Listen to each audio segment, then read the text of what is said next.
Okay, everybody, welcome. Thank you for coming. I'm Jamil Hyatt, artist, poet, writer. I live in Doi Saket area of Chiang Mai, and I'll be doing this reading tonight. So tonight I'll be reading from my book, Cum Dumpster Fire. I'll be sharing some personal anecdotes and perspectives as well as reading the poetry from the book. All the profits from the book sales tonight will be going to Freebird Cafe to assist and benefit with their humanitarian cause to help the Myanmar refugees with education, job training, and emergency relief. So I want to thank Lisa and her staff for allowing me the honor and opportunity to be here. So also, if anybody has questions or whatever, about me, the book, or anything on your brain, feel free to ask after my reading, and I'll answer pretty much anything. I'll answer anything. Okay. All right. One last bit. You'll see me probably through the evening spit into this lovely, shiny spittoon and hack and cough. I'm still in throat cancer recovery. So that's what that's about. So be prepared for some lovely noises. All right. I grew up in Los Angeles and worked in the themed entertainment industry as a sculptor, art director, and production designer for over 25 years before deciding to reboot and start a new, fresh chapter of my life without constraints or restrictions to my creativity. But the LA I grew up in wasn't all Hollywood glamour, golden sunsets, and beautiful beaches. My LA was one filled with daily struggles, violence, and trauma. It was a place that, if you allowed it, could swallow you up and take your dreams. It could steal your hopes. My own home, my small world, was a reflection of that environment. I lived in a daily cycle of violence and guilt. I remember one moment, my parents physically beating me, the next, them treating me to ice cream in a movie. It was challenging and confusing, to say the least. But somehow I succeeded. I thrived. I'll tell you a story, my story, of perseverance. I grew up just east of the city, where those looking to move away from the gangs, violence, and poverty would come to move onward and upward.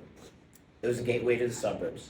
Yet just over the freeway, a few blocks away, gunshots would still ring out, the sheriff would still patrol, and the tough would still ring. Living where I was didn't mean those things stopped at the end of the block or the freeway. They always found their way in, seeping into our lives. Mayhem crept into my school life in the form of bullies and into my home through physical abuse. My uncles would come stay with us when they were released from prison and had no place to go. Their heinous crimes of assault, robbery, and so much more would permeate from them like the smell of cooked garlic on a hot day. I remember the stress of just seeing them there, unsure of what they were thinking to do next. I remember the trauma of walking home from school and thinking, did I do anything wrong today? Would my parents beat me or not? Was this one of those days? It was always an unknown and completely dependent upon my parents' mood. A bad day at the office could wreak havoc on my body. A good day could bring a sweet treat. Which one was today? It seemed that brutality was meant to be part of my family's destiny. Yet, I persevered. So I mostly stayed in my room. I wrote, drew, and painted. I created fantastic worlds with my life-saving imagination and invented characters for comics and stories. I put on my gigantic 1970s headphones and cranked my music, yeah, somebody smiled at that, and cranked my music loud to drown out the constant fighting that was just beyond, on the other side of the wall, hoping and praying that my parents wouldn't open my door to allow their violence to creep in at least that day. I learned to play violin and some piano. The creative energy kept coming, in spite of the abuse, in spite of the beatings, in spite of the pain. In fact, my creativity flowed even more. I persevered. I got through the abuse at home to only become the target for bullies at school. They burned my books, threw milk cartons filled with paint at me, and threw lit matches on my skin. There was a constant horrible name-calling, demeaning, and soul-stinging, combined with the ever-present daily threats and occasional rough-up. I felt so small, so frail, without many friends to speak to share with, to ask for help. There were so many days, weeks, months of pain and loneliness, even desperate thoughts of suicide. Still, I persevered. All of this prepared me for life after college, which was a 12-year run, by the way. The hungry ramen-filled nights, broke-ass days, and constant lack of support by people that I assumed were my friends. You make it as an artist? Seriously, are you crazy or what? You'll be waiting tables the rest of your life. I was actually a waiter at the time. I persevered. My spirit was firm, my mind set. One way or another, I was going to create. I was going to become that which I knew was inside me, a part of who I was and had to share. So now, after more than 25 years, amazing years within the arts as a sculptor, fabricator, and production designer, I have more than persevered. I've succeeded. I took the pain and anguish, the bullying and abuse, the trauma and stress, and turned my hurtful past into positive energy. Energy that has sustained me, sustained my creative ambitions and goals, and allowed me to lead an incredible life. A life full of joyful relationships, of exotic travel, of experiences that most can only dream or imagine. I've written and published 2 poetry books, created more art in the last 5 years than I have my entire life, and working on other creative projects, and most importantly, I'm lucky enough to be married to my best friend and soulmate, Josia.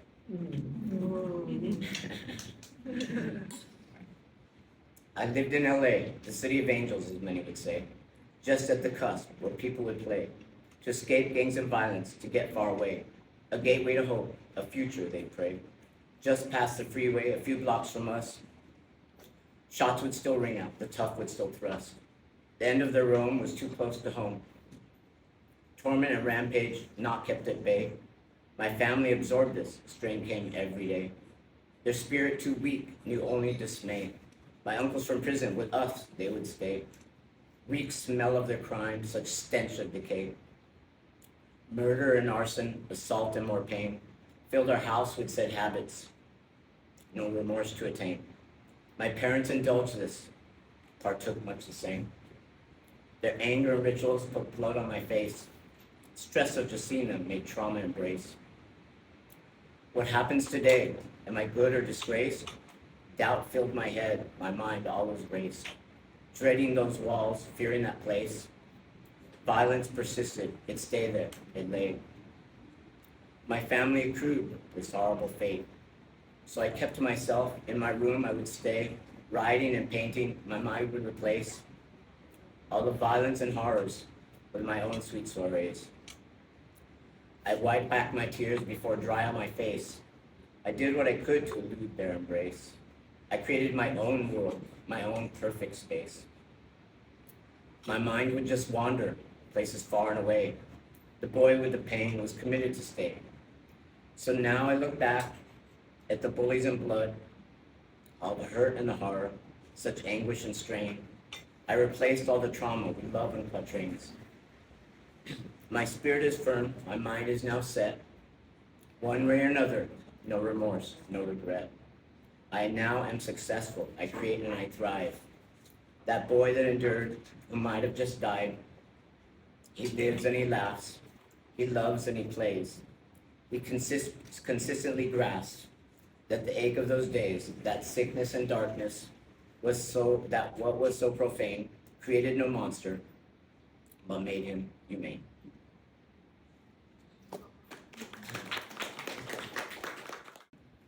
So part of my LA journey was being a son to a mother and father from 2 very different cultures. My father, Pakistani, and my mother, Mexican American. Imprinted upon me their angst and fear, their violence and trauma, but also their love and attention. That imprint has made me who I am. It is a part of my daydreams and my nightmares. We don't always get to choose which we wake from, or what memory will take shape as we rub the crust of sleepiness from our eyes. It may be the shadow monsters or the golden sunsets. Whichever memory rises within me, I feel obligated to give it life through words. This is one of those. It's rhyme to Baba Black Sheep. Little boy, do you feel the pain? Yes, daddy, ache lingers in my brain. Daddy dear, will you please abstain? No, son, my belt will soon explain. Daddy, please, I beg you not again. Sorry, son, my palm knows not restraint. weeping boy, you think me inhumane? Yes, daddy, I dread your foul profane. What shall I do then? How may I refrain? All I've ever known, you must respect the cane. Listen, son, father was the same. I begged him to love me, I begged him not to blame. Wished he would have held me, wished he would have stayed. I cannot break the cycle, I cannot break the chain. Now I fear you'll follow down this bleak and black terrain. Being an American abroad, I have gained and furthered my perspective on what it is to be an American, on what freedom means. Those words themselves, American and freedom, are such big concepts, such big ideas, not just in the States, but everywhere. But as another 4th of July, American Independence Day goes by once again, I question more and more the validity of these concepts, the validity of what they truly mean to certain people and groups. Because the fact is, not all Americans actually want freedom for all people. There are so many throughout the states that don't care about people that are homeless, impoverished, or hungry. They don't care about people of color, the LGBTQ community, or immigrants. The list goes on and on. These toxic Americans don't actually believe that the word American or freedom should apply to some of these groups. Some have incredible optimism about the future, about change for good, in the States and beyond, but myself, I'm not so sure. All I know is that until all can have freedom, all can be treated equally, all can be treated with dignity, all can have access to affordable health care, affordable food, affordable education, affordable housing, then nothing will truly change. I hope that I can be proven wrong one day. This poem is inspired by my own homeless, schizophrenic brother. He stands on a corner, he looks down the street, sweet smells arising, so much cooked meat, hot dogs and tri-tip, steaks and husk corn, aromas inhaled deep, memories reborn. He closes his eyes, he licks his chapped lips, he imagines the taste, those memories do grip.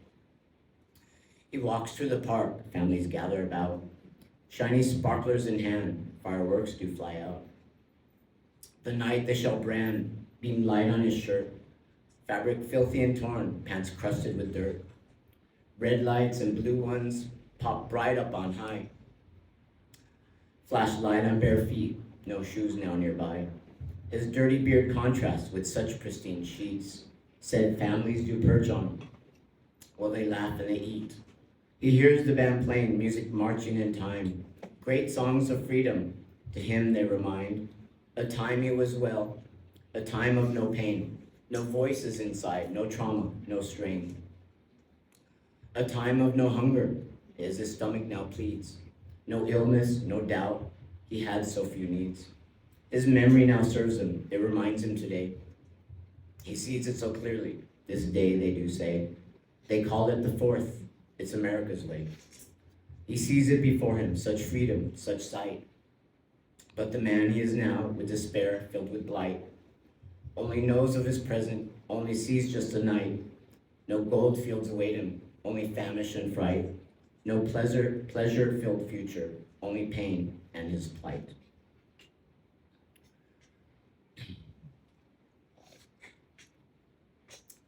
In the world today, especially now in the United States, there is turmoil, a lack of understanding, a lack of empathy, and embrace of violence.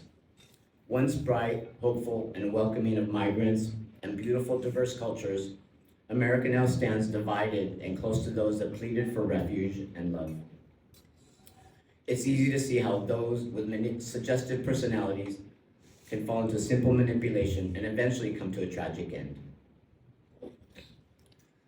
Society made me, he'd always say. All the shit that he'd read, all the lies on display.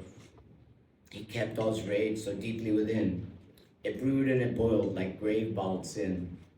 Below the seen surface, just under the skin, his hate would consume him from end to bleak end.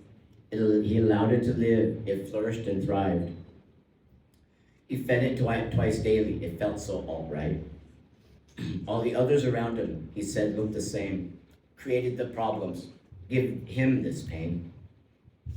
Migrants and foreigners, why them, he proclaimed. Blinded by anger, fury pointed to blame. Sickness like cancer, thoughts drove him insane. So he prayed to his God, bring me peace, bring me might. Give me courage I seek, give me vision so bright. Remove all my doubt, let me show them the light. He continued his grim path, self-righteous his griefs. He continued his dark march, such plagued racist dreams. He bought many guns, he learned how to fight. He saluted his brothers, he kept it in sight. Time had now come, he prepared now to die. Kill all the others was in his ill mind. He brought all his weapons, he shot for his truth. The lives that he took were none that he knew. A mother, an auntie, a sister, a friend, a father, a brother, an uncle, amen. They were all so important. They were humans so loved. The blood he had spilled could not be unjudged. His finger drew malice, but devil drew soul. He never would realize the horror and toll. Whatever his actions, his mind sealed his fate. Succumbed to a darkness in a cell way upstate. Thrown into such system, adrift in said place. No remorse, no respite, just blackness that drains, and humanity left in his foul heart and brain. Whether living in Hong Kong, Los Angeles, or Bangkok, you can't help but get caught up in the concerns of the residents politically, culturally, and philosophically of these massive metropolitans. There are the everyday mundane issues, and then the bigger life-altering ones. Either way, I'm inspired by these places I've lived, by her people, and by her issues. This poem is dedicated to every city, everywhere. The city sits proud, she moves and she breathes. She comforts so many, she has her beliefs. Her people stream through her, yet not able to be. They pass on right by me, although they don't see. I touch them, I feel them, I hear their lost plea. They feel so alone, so lost in their grief. Most hunger for freedom, as rightly should be. The city sits proud, she lives and she breathes. Her streets are so vibrant, yet full of disease. Her neon so brilliant with shadows beneath.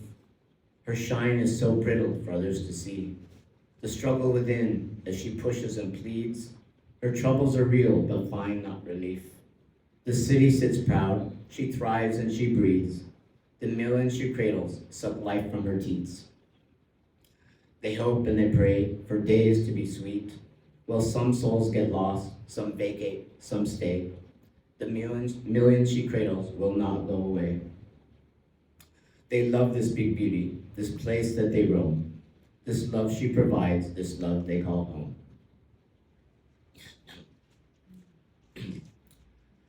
Words can be wonderful, words can be imaginative, words can be inspiring. But there are 3 words that you never want to hear, and those are, you have cancer. True. Being diagnosed with throat cancer in 2023, the last 18 plus months of treatment and recovery have flooded me with a deluge of emotions and physical pain. Anger, fear, depression, acceptance, and hope are all a part of the toll and experience that come with living with this disease. I start with a letter to cancer. Dear cancer, fuck you. That should be all I need to say to you, cancer, but there's more. You thought that you could creep into my body and life, and that would be it, game over. You thought you could hide and not be discovered and claim another victim. You thought I wouldn't share how atrocious and sickening a disease you are, but you were wrong. Maybe some would lay down and accept your brutal indifference as you create malignancies that are discovered too late to be fought. But I caught you, little fucker. I felt you and we saw you. We saw you trying to dig your dirty black claws into my throat. We made you stop. As the rest of my body said hell no to your sick game, it took everything needed to destroy you. 6 rounds of chemo and 33 bouts of radiation. Yes, the body suffered and does still, but at least you are no more. You thought you would stay and control my life, but the most you got was a fleeting glimpse at how I live, and it doesn't include you. Yes, you affected me, affected my loved ones, affected my body, but you do not control me. I still live, I still create, I still love. You, cancer, you miserable fuck, will never grasp what it means to live. You only know death and destruction. But once you're vanquished, there's still life and love. My life shall go on, and I will write, paint, and create to express the good and the bad, trauma and triumph, and all that comes with living. Some of my creations will undoubtedly mention you, but don't gloat or celebrate, because it is to show this world that those that will listen how much of an evil, twisted disease you are. The more the world knows, the less power you shall have, until one day, in the not too distant future, you will be no more. So, Cancer, we shall stay in touch, not as pen pals, but as a way for me to show you that your days are numbered. You will lose your power over others as you have with me. Until then, Cancer, you fuck, mark your calendar, because your ultimate demise is just on the horizon. Still here. Sincerely, me.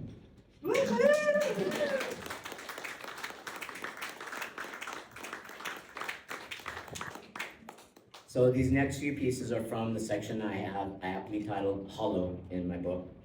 As living not exactly as a cancer survivor, but more as an exister, is how I describe myself. It seems to be a better definition of my state today. Drink of my razors, bleak illness did say. It's great for your health as it ripped me away. Tearing through tissue I knew not was dead.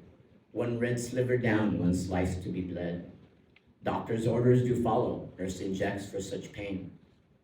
They know not this hollow that's felt in these veins. Numb now through usage, med flows to my heart. This sickness does pause him, I must play my part. I'll bring torment and anguish, trade comfort you gain. My sweet little tumors, such lovely membranes. No others can hear this, but real in my mind. This cancer inside me speaks words so unkind. Its devilish laughter, its grim, impish charm, bring thoughts of such madness, fill me with said harm. Now ache does once strike more, down throat true again. Numb feeling I hope for, shall not yet begin. Hot throbbing distress, burning fires despair, keeps hope of contentment under ash of black fair. I'm here, I do whisper, words yearning to spill. Inside, body broken, cancer does what it will.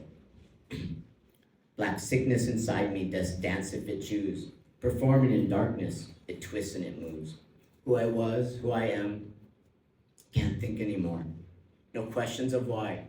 It sucks at my core. Such harrowing journey, pain must be applied. Radiation burns deep. Throat flames would divide. Like a microwave boiling, neck ready to pop. Head on to chemo. On my vein quick, don't stop. Nice nurse fumbles freely. One prick, now two. A third stab just misses. Number 4 shall near do. Hands swelling with juice. Numbness taking control. That limb that's inflated, I try to console.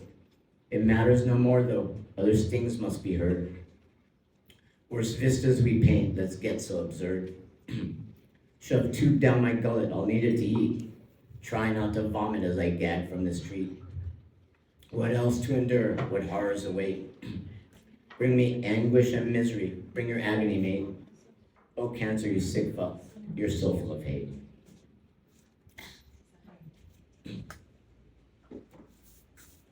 Lifesaver.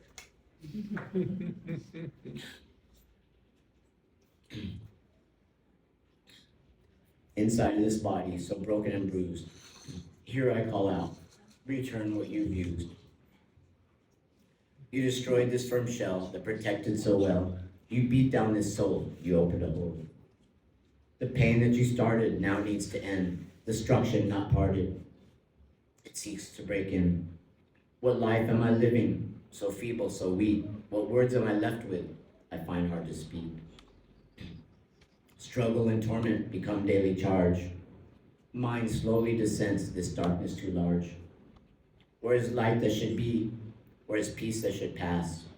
I wish to foresee of a future at last, when this man can be free. No more torture, no hell. No more tears from the pain, no sickness, just well. only faded, sad memories that I'll wash down the drain.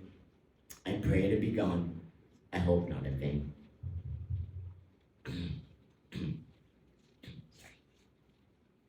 That's a good one. Millions of paper cuts slice through my brain, emotions within there flush down the drain. No blood to see, keep cutting away. Now move to my heart, rid those red veins of feelings, of doubt, of anger, of pain. Keep chopping up parts, keep hacking, I say. Keep slicing, keep slashing, keep dicing with ease. Remove all those bits, with frenzy I plead. Pluck out my eyes, oh yes, will you please? Take my ears, strike my tongue, do it with glee. While you're at it, cut the nose from my face. Now all that's left as you leave this sad place is the pool on the floor, a big bloody trace, rapidly mopped up, so quickly erased. One thing I've learned through all that I've been through is to express how I feel, to give my perspective, to open up to others. Even as I paddle through the turbulent emotional rapids of cancer, still there's a flood of other emotions and challenges that daily life throw at me, at all of us. But purging, sharing, and releasing our burden is how we cope, how we live, how we move forward. Love is joyful, love is pain. She can be thoughtful, she brings disdain. Love makes us shiver with such excite. She gives us goosebumps that touch at night. Love makes us crazy when she swirls the mind, creating chaos by design. Love touches deep, she touches light. With each new stroke, she brings delight. Love brings sadness, she brings out fear. Rich emotions inside we hear. She's schizophrenic, she makes a mess. Flooding voices seek to depress. Love brings flowers, so sweet to smell. Thick pricked thorns, blood does propel. Love is all, she shrinks and grows. We do know this within her throes. Embrace her always, we take her all. We can't refuse her, wherever call. Love's a bitch we can't deny. The more we do, the more we cry. Monsters scream inside my head. Demons claw within my chest.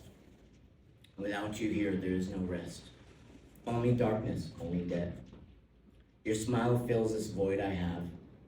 Your laughter greets with sure steadfast. You quench the burn of cold black fires. You bring the light, you bring desire. To live, to love, to thrive, to see. Without you here, where would I be? Yeah, you too.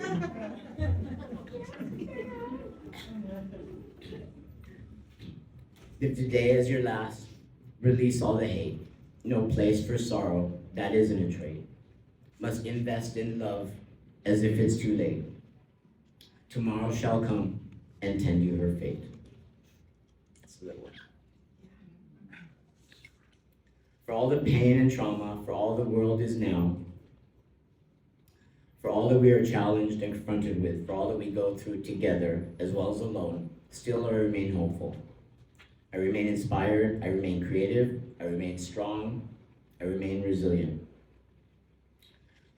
They have tried to destroy, have tried to uproot, have tried to poison the garden of me. It has withstood their toxic watering, their indifferent care, their combustible compost. The garden of me has survived the sweaty summers of heat and humility, the white winters of frost and fragility.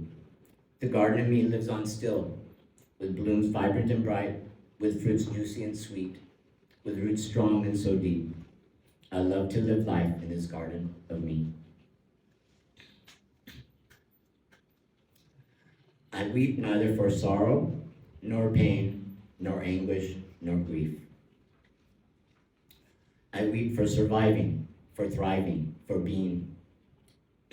I taste these tears, linger in their warmth, relish salty memories of what was, of what is, of what will come. Finally, I leave you with what usually comes first, the introduction to Cum Dumpster Fire. as I feel it perfectly illuminates this word journey that I hope I've taken you on tonight. So I often get asked, are you happy? Usually I look at the person asking, smile quizzically, and ask, why? They almost always say how somber they view so much of my poetry, how emotional it is for them to read. Emotional. That is exactly what I strive for, to get people to feel something, to feel anything. Isn't it okay to feel? Wait, I'll answer that. It's great to feel. It's fantastic to feel. Should it not be? Should we not remember our humanity through emotion? Should we not focus on more than the glaring screens of multiple electronic devices, like I am now? Addictive social media apps, endless streaming content, and mind-melting marketing crap, just to name a few of our collective daily distractions. It should always be okay to let ourselves go emotionally. Just because we express darkness doesn't mean we are bleak or hopeless. Sometimes our expressions, our words, our art are a purge, a release. Exhale the bad, inhale the good. It's one of the reasons I write. My words are cathartic, valuable to my sanity, creatively necessary, my passion. Or sometimes words are just words. Thank you.